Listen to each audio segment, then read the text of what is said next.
What's up, everybody? It's your coach Jaron here with Forge. Today we're going to talk about how to warm up for your main lifts on all of your training days. So if you look through your training plans, most if not all of you have a section on there called warm up, right? We've got movement prep, we've got warm up, and then we've got our main movements. Now, these things are meant to be done in a specific order, and here's the reason why. When you wake up, go throughout your daily life, you have different postural things that need to be addressed before we expose your body to load, right? And this is the movement preparation portion of your training plan. Now, for all of you, you're going to be doing some form of corrective breathing. At the beginning, it's going to be most likely a 90-90 breathing drill. The purpose of this 90-90 breathing drill is to get your body into a state where you're allowing your posture to relax into a neutral position, right?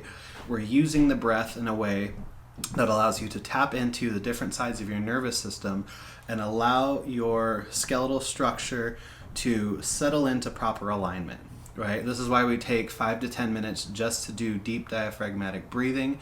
We're trying to get the pelvis in line with the rib cage. We're trying to calm the system down, and we're trying to allow the brain to shut off muscles that may have become chronically tight throughout the day of sitting, hunching, texting, all of the bad postural positions that we find ourselves in throughout the day. Now, after this section, we have the part that I labeled your warm-up, right? This portion of your program is designed to potentiate specific muscle groups that either are weak or underactive or just need to be primed before we do whatever that major lift is. A good example is on the lower body days, there's typically going to be some kind of hamstring work. There's probably also going to be some type of abdominal work, right? And then there's going to be something like a goblet squat where our goal is to prime that movement pattern for the day.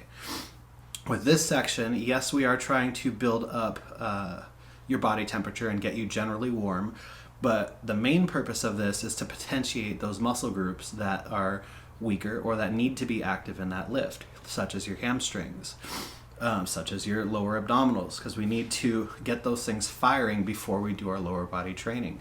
The goblet squat is there to prime that movement pattern, because if we're squatting for the day, what that goblet squat will do will be complementing your postural breathing that we just did and working that into coordinating you through a squat pattern with a light manageable weight for a high amount of reps, right? Over time, this will allow you to build muscle specifically in those areas where we may be deficient, but it's also going to get your movement pattern primed where you've got, 75 to 100 reps of a nearly perfect squat with lighter weight before we do our higher loading. Now, once we've gotten to that main movement, it does not mean that we just go from our warm-up to our working weight. We do still have to do a specific warm-up for that lift, right? And with that, we want to get up to whatever that working weight is, and anywhere from 3 to maybe 5 or 6 total sets. The size of jump that you're going to be taking in weight is going to be dependent on your strength level. So if you are a 200-pound squatter, you're probably not going to go empty bar, throw on 135, go straight to 225. That's not enough warm-up sets for you. For that 200-pound squatter, we might do something like the bar for a set of 5. We might go to 95 pounds for 3 to 5 reps. We might go to 135, then we might go to 185, and then we would start our work with 225, right? For a 400-pound squatter, we might go bar 135, 225, 275, 315, 365, and then go to 405. As far as the reps in that specific warm-up, I typically like to warm up in the rep range that I'll be working in. So if I'm planning on doing sets of 3, I will do triples all the way up to that working weight.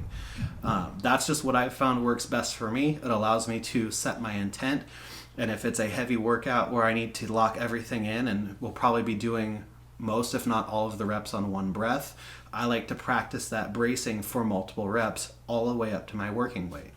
Some of you may find that you do better with maybe 10 reps at the bar, 8 reps at one weight, 5 reps at another weight, 3, then 2, then start your working weight. That's going to be something you'll have to play around with and see what you like best. But from what I've found, after doing that high rep warm up, like I've written in each of your programs, you should be able to just start with the rep range that you should be working at. So give that a try, give both of those options a try, see what works best for you, and then let me know if you have any further questions.